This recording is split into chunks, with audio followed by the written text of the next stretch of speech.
ہر قسم کے روحانی جسمانی مسائل اور وظائف کے لیے پیر اقبال قریشی چینل کو سبسکرائب کریں۔ 15واں پارہ جو آج تراویح میں مکمل ہوا، اور اس میں سورہ بنی اسرائیل جو 15ویں پارے کی پہلی سورہ ہے، اس میں اللہ رب العزت نے بنی اسرائیل کے نام سے ان کو، چونکہ خطاب کم ہے لیکن بنی اسرائیل کے پیغمبروں کے واقعات زیادہ ہیں، اور بیت المقدس جو بنی اسرائیل کا اصل مرکز تھا، اللہ نے اس پر نبی صلی اللہ علیہ وسلم کو معراج میں زیارت کرائی، وہاں امامت کروائی نبیوں کو، تو اس لیے اس سورہ کا نام بنی اسرائیل پڑ گیا۔ سورہ بنی اسرائیل جو ہے، اگر لڑائی جھگڑے آپس میں بہت زیادہ ہوں اور فساد ہو، نا اتفاقی ہو، تو سورہ بنی اسرائیل پڑھ کے چند دن دعا کریں، اللہ تعالیٰ لڑائی جھگڑے اور فساد کو ختم فرما دیتے ہیں۔ آغاز میں اللہ رب العزت نے سبحان الذی اسریٰ بعبدہ لیلا من المسجد الحرام الی المسجد الاقصی، یعنی حضور علیہ السلام کا وہ واقعہ بیان کیا جو واقعہ معراج کے راتا ہے کہ اللہ اپنے نبی کو لے کر گیا، اسریٰ یعنی مکہ مکرمہ سے بیت المقدس تک کے سفر کو اسریٰ بولا جاتا ہے۔ تو یہ اسریٰ کا سفر جو ہے، چند مہینوں کا سفر جو ہے، وہ چند لمحوں میں طے ہو گیا۔ پھر وہاں سے معراج آسمانوں کو ہوئی، تو اللہ نے آپ کی صفت کو بیان کیا، بعبدہ، اللہ اپنے بندے کو لے کر گیا، اور بتایا یہ کہ سبحان کہہ کر بتایا کہ نبی اپنی ذات سے نہیں گیا بلکہ سبحان کی طاقت سے گیا۔ سبحان اللہ ہے، جب مخلوق کی طاقت عاجز ہو جاتی ہے تو خالق سبحان کی طاقت شروع ہوتی ہے۔ سبحانک اللہم، ہم اللہ اکبر کہتے ہیں، یعنی ہماری طاقت ختم، اب اللہ کی طاقت شروع۔ تو اسی طرح فرشتوں نے کہا، قالوا سبحانک لا علم لنا اور لا الہ الا انت سبحانک انی کنت من الظالمین۔ یہ سب جگہ سبحان جو ہے، مخلوق جب عاجز آ جائے، خالق کی طاقت شروع ہو تو اسے سبحان کہتے ہیں۔ پھر حضور کی صفت بتائی، عبد، حضور اللہ کے بندے ہیں اور بندگی حضور کا شرف اور اعزاز ہے۔ اور پھر آگے فرمایا کہ یہ اللہ رب العزت نے ادھر ادھر تمام چیز لنریہ من، اللہ نے ہر چیز کو دکھایا، آسمانوں پہ بھی اور بیت المقدس کے سفر میں بھی۔ یہ سارا سفر آپ صلی اللہ علیہ وسلم کو اللہ رب العزت نے ایک رات کے چند پہر میں کرایا، اس کو واقع معراج کہا جاتا ہے۔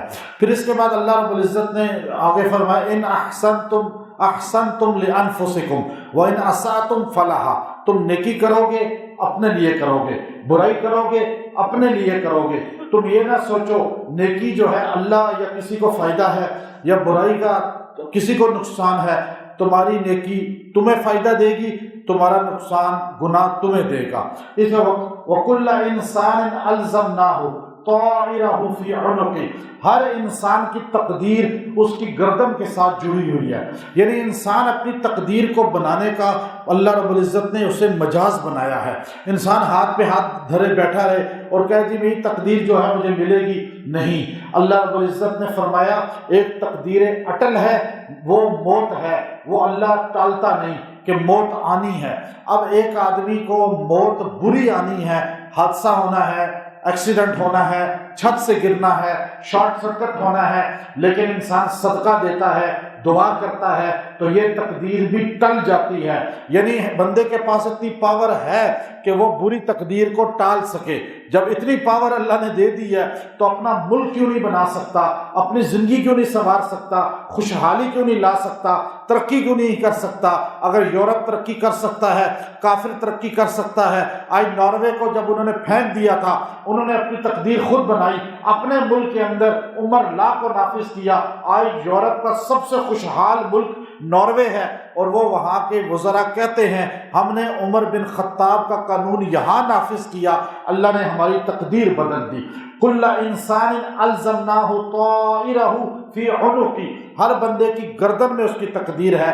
ہمت تو کرے، کوشش تو کرے، لیکن ہماری قوم کوشش نہیں کرتی، جس کی وجہ سے ہم بدحال ہیں، اور ہمارے پڑوسی جو ہے، چھوٹے چھوٹے ملک جو ہے، وہ ہم سے بہت آگے نکل گئے، ان کی کرنسی کہاں پہنچ گئی اور ہم ذلت کی کھائیوں میں چلے گئے، چونکہ ہم ہاتھ پہ ہاتھ دھرے ہوئے، اور ہماری قوم کا مزاج بن چکا ہے زکوٰۃ لینی ہے، فطرانہ لینا ہے، چندہ لینا ہے، اور ہمارا کشکول اٹھا کے وزیر اعظم بھی کبھی سعودیہ جاتا ہے، کبھی دبئی جاتا ہے اور کبھی کس ملک کے پاس، جس ملک کا وزیر اعظم بھی چندہ لینے والا ہو تو پھر تو بندے سارے ہی چندے والے ہوں گے نا، تو ہمارا مزاج ہی چندہ والا بن چکا ہے۔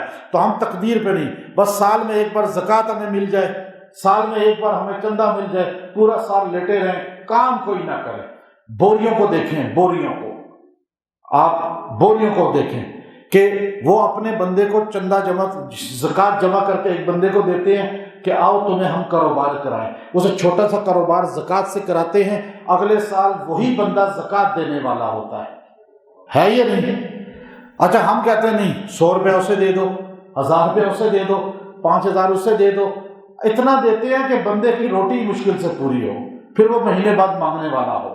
ہمارا قانون بھی یہی کہتا ہے، ہمارے حکمران بھی، ہم تقدیر نہیں بدلنا چاہتے۔ خیر اس میں اللہ نے صاف فرما دیا تم بدل سکتے ہو، تھوڑا سا کوشش تو کرو، ریڑھی لگا لو، کوئی چھاپڑی لگا لو، کچھ تو کرو نا، لیکن کرنا کچھ نہیں ہے یہی بات ہے ہماری۔ اچھا آگے اللہ رب العزت نے جو ہے اس میں فرمایا کہ وَقَضَىٰ رَبُّكَ أَلَّا تَعْبُدُوا إِلَّا إِيَّاهُ وَبِالْوَالِدَيْنِ إِحْسَانًا، اللہ نے فیصلہ کیا ہے کہ زمین پر عبادت صرف اللہ کی ہوگی اور ادب اللہ کے بعد ماں باپ کا ہوگا۔ یہ زمین پر اللہ کے تعارف اس بندے نے کیا تو اس کے لانے کا باعث بنے اب اور رب، یہ دو میں اللہ شریک برداشت نہیں کرتا، ایک میں اللہ، بندے بھی شریک برداشت نہیں کرتے۔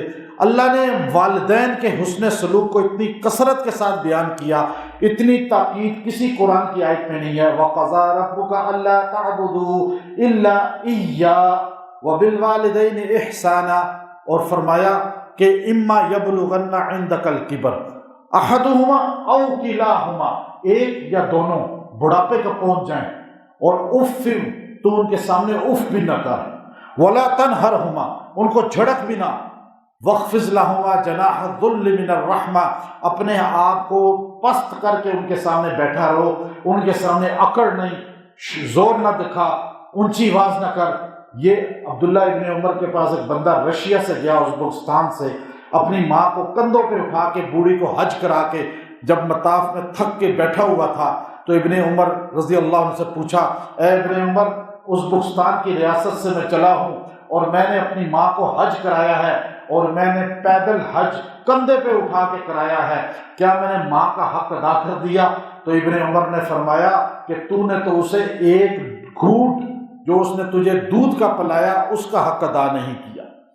تو آج ماں باپ کی حق تلفی، حضور نے فرمایا علقمہ رضی اللہ کے جنازے پہ جس سے ماں ناراض، باپ ناراض، اس کی تہجد بھی ضائع، اس کے فرض بھی ضائع، اس کی عبادات بھی ضائع، اللہ اسے اوندے منہ دوزخ میں پھینک دے گا۔ تو اس لیے والدین کا احترام آج معاشرے سے اٹھتا جا رہا ہے۔ پوچھا متی الساعہ یا رسول اللہ، قیامت کب آئے گی؟ بخاری کی حدیث ہے، فرمایا کہ ان تلد الامۃ ربتہا، کہ جب ماں پر حکومت کرے بیٹی، ماں پر حکم چلائے، سمجھ لو قیامت قریب ہے۔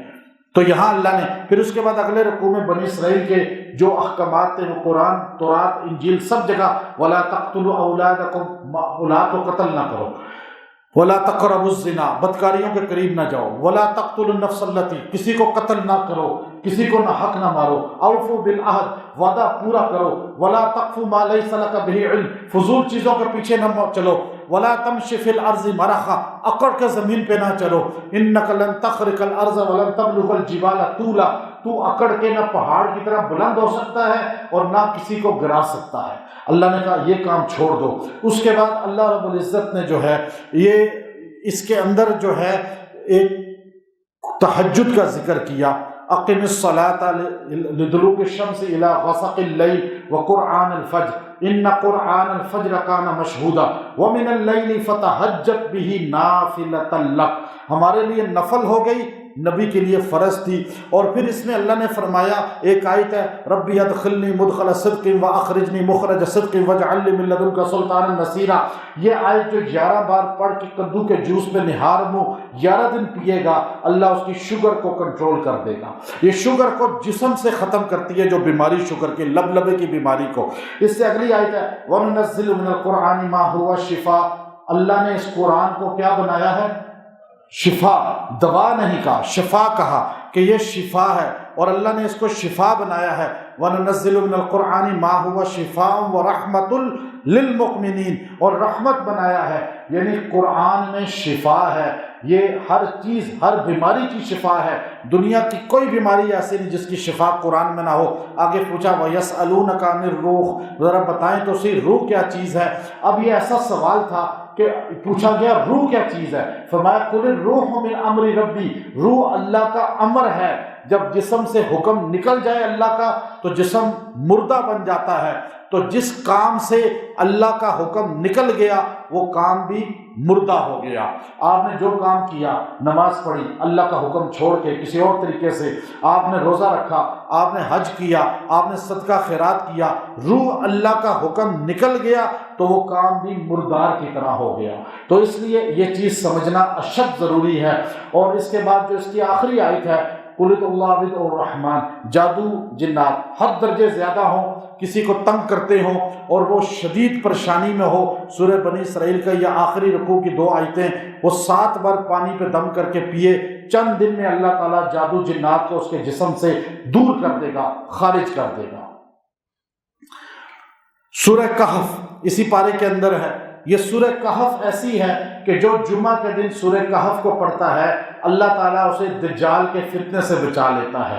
اور جہاں سورہ کہف پڑھی جاتی ہے یہاں سے لے کر بیت اللہ تک اللہ نور کی ایک لہر پیدا کر دیتا ہے، اور اس کا ایک کنیکشن بیت اللہ سے ہو جاتا ہے، اس کا دل منور ہو جاتا ہے، بیت اللہ سے تجلی ڈائریکٹ اس کے قلب تک آتی ہے۔ جیسے آپ دیکھتے ہیں کہ جو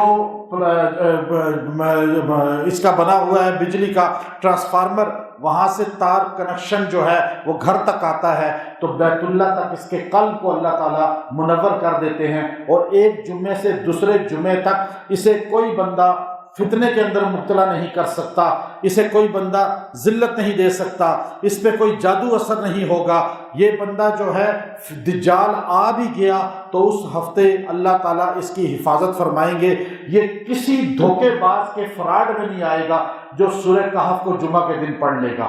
اور سورہ کہف کی پہلی 10 اور آخری 10 آیات جو روز پڑھے گا اللہ اسے دجال کے فتنے سے بچائے گا۔ چند نوجوان جنہوں نے اپنے عقیدے کو بچانے کے لیے اپنے گھر کو چھوڑا، اللہ نے ان کے نام سے اس کہف غار عربی میں کہتے ہیں وہ، اور رقیم کہتے ہیں۔ آپ دیکھیے کہ انہوں نے، بادشاہ نے کہا کفر کی طرف آؤ، بتوں کو پوجو، انہوں نے اپنا گھر چھوڑا۔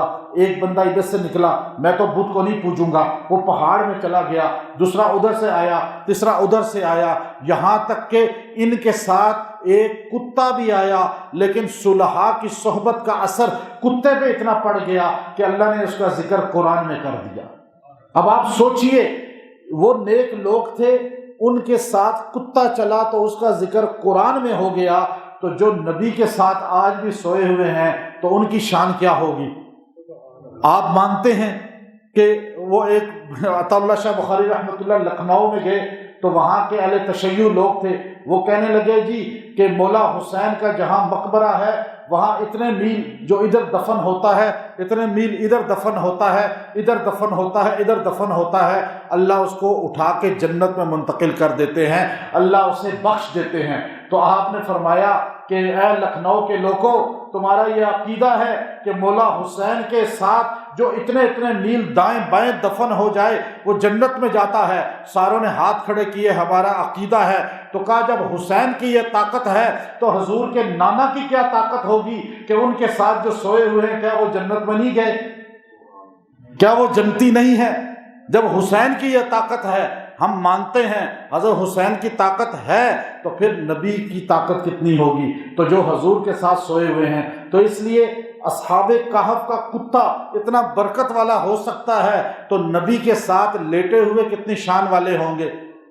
تو آپ ایک چیز کو دیکھیے، جو آج کتے کی کرامت کو مانتا ہے، آج جگہ جگہ دیکھیں سارے ذکر کرتے ہیں وَقَلْبُهُمْ باسط ذراعیہ بالوسیط، یہ اس آیت کے اندر ہے سورہ کہف کے اندر ہے، یہ کتے کا ذکر ہے۔ جب کتا شان والا ہو سکتا ہے جنت میں بھی وہ چلا جائے گا، اور اللہ نے اس کو عزت والا بنا دیا، تو آج جو نیکوں کے ساتھ بیٹھے گا وہ بھی عزت والا ہو جائے گا، وہ بھی شان والا ہو جائے گا۔ کتا چلائے، بھونکے، رستہ آپ کا روک لے، یا شیر آپ کے ساتھ چپک جائے، حملہ کرنے کا ارادہ کرے، کوئی بھی موذی جانور، یہ آیت کا حصہ پڑھیں۔ وَقَلْبُهُمْ باسط ذراعیہ بالوسیط، یہ پڑھتے جائیں اور گزرتے جائیں، اللہ اس کو حملے کا موقع نہیں دے گا۔ اور اگر آپ دیکھیں کوئی بندہ صحابہ کرام کے بارے میں بے ادبی کر رہا ہے، صحابہ کرام پر بھونک رہا ہے، تو آپ یاد رکھیں جو صحابہ پر بھونکتا ہے نا، صحابہ کی بے ادبی کرتا ہے، اس سے وہ گلیوں کے بھونکنے والے پھر بھی اچھے ہیں جو تاروں کو دیکھ کر اندھیری رات میں بھونکتے ہیں۔ کیوں کہ ان کا ایمان تو نہیں جاتا، اس کا تو ایمان بھی چلا گیا۔ اس لیے جب کسی کے بارے میں یہ سنیں تو یہی لفظ پڑھیں، وَقَلْبُهُمْ بَاسِطٌ ذِرَاعِيهِ بِالْوَسِيطِ۔ اگر آپ کے بارے میں کوئی بد کلامی کرے، کوئی آپ کے بارے میں گندا پروگنڈا کرے جو کسی بھی بزرگ کے بارے میں، تو آپ اس کا سن کے بھی اس بندے کے لیے 3 بار یہی پڑھیں، اللہ تعالیٰ اس کی زبان کو ایسی پاک ہستیوں کی طعن و تشنی سے دور کر دے گا۔ اب اصحاب کہف گئے غار کے اندر، ہم اردن میں اس غار میں گئے ہیں، یہ عبداللہ صاحب بھی وہیں پر، حضرت عبداللہ صاحب بھی تھے، اب وہاں پہ ہم سارے گئے۔ اب اس غار کے اندر اوپر مسجد بنی ہے جو یہاں قرآن نے بیان کیا۔ اب وہاں اندر ہم نے وہ ساری غار کو ایسے دکھا، کہا کہ آپ دیکھو گے تو خوف آ جائے گا، قرآن کہتا ہے وہی خوف آتا تھا، یوں روشنی اوپر سے پڑتی تھی تاکہ ہوا کی کراسنگ ہو اور ان کو کروٹ دی جاتی تھی۔ اب وہاں ہڈیاں ان کی تھی۔ اب وہ غار وہاں 309 سال وہ سوئے رہے۔ 309 سال کے بعد وہ جو ہے اٹھتے ہیں، پوچھتے ہیں، قالوا لبسنا یوما او بعض یوم، کہ ہم ایک دن سوئے ہیں غالباً، کہ نہیں آپ جو ہے 309 سال سوئے ہیں۔ اب انہوں نے کہا اچھا چل اب وہ ایک دن ہی سمجھے پہلے، انہوں نے کہا چلو ایک دن ہوا ہے، بھوک لگی ہے، کھانا لے آؤ۔ ایک بندے کو کہا یہ پیسے لو، سارے جمع کیے سکے، اسے دیے۔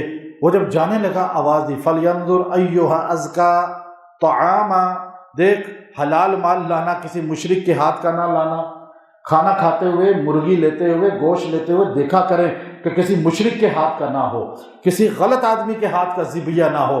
اب وہ گیا، وَلْيَتَلَطَّفْ، یہ جو قرآن پاک کا مڈ ہے، سنٹر ہے، جب آپ الائنمنٹ کراتے ہیں تو وہ ٹائر کو مڈ پہ رکھ کے کیسے گھماتا ہے، کیونکہ قرآن کا مڈ ہے وَلْيَتَلَطَّفْ۔ کسی کو اپنی محبت میں بے قرار کرنا ہے تو یہ قرآن کا لفظ جو ہے سورہ کہف کا وَلْيَتَلَطَّفْ وَلْيَتَلَطَّفْ وَلْيَتَلَطَّفْ، آپ 21 بار کھانے پینے پہ دم کر کے اپنا جھوٹا کر کے اسے کھلا دیں، وہ آپ کا گرویدہ ہو جائے گا۔ اللہ نے اس کے اندر بڑی چاشنی رکھی ہے۔ تو یہ لفظ آپ نے بندہ کیا، لوگ دیکھ رہے ہیں سکے کس، یہ تو 300 سال پرانے ہیں۔ انہوں نے کہا جی وہ ایک بندے تھے، گئے تھے بھاگ کر، نوجوان، وہ کہیں غار میں چھپ گئے تھے، غائب ہو گئے تھے، کہیں یہ وہ تو نہیں ہے۔ انہوں نے جب آپس میں مشورے کیے تو یہ بھاگا غار میں، آ کے کہنے لگا 300 سال گزر گئے ہیں، اور سارے پریشانی میں ایک جگہ بیٹھے پھر سو گئے۔ اللہ کے رسول نے کہا وہ سوئے ہوئے ہیں اور قیامت کی صبح تک سوئے رہیں گے۔ تو اس لیے غلط جگہ سے دور جانا چاہیے۔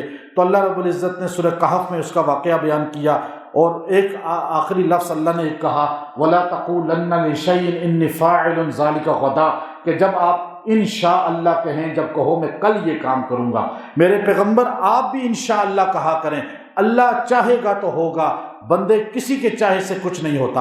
وَلَوْلَا إِذْ دَخَلْتَ جَنَّتَكَ قُلْتَ مَا شَاءَ اللَّهُ لَا قُوَّةَ إِلَّا بِاللَّهِ، اس نے باغ میں داخل ہو کر یہ جملہ نہیں کہا، اپنے خوبصورت باغ کو دیکھ کر بجلی پڑی اور اس تہس نہس کر دیا باغ کو۔ تو بتایا جب کسی کا گھر دیکھیں، کسی کی اچھی گاڑی دیکھیں، کسی کی کوئی نعمت دیکھیں تو ما شاء اللہ لا قوت الا باللہ یہ بولیں، آپ کی نظر اس کو نہیں لگے گی، کوئی آفت نہیں آئے گی۔ جب بھی کسی کی نعمت کو دیکھیں، اپنے بچوں کو دیکھیں، کسی بھی خوبی کو دیکھیں تو کہیں ما شاء اللہ لا قوت الا باللہ، اللہ تعالیٰ آپ کی نظر سے اس کو بچا لے گا، اور آپ جب یہ کہیں گے دوسروں کی نظر سے آپ بھی بچ جائیں گے۔ وآخر دعوانا الحمد للہ رب العالمین۔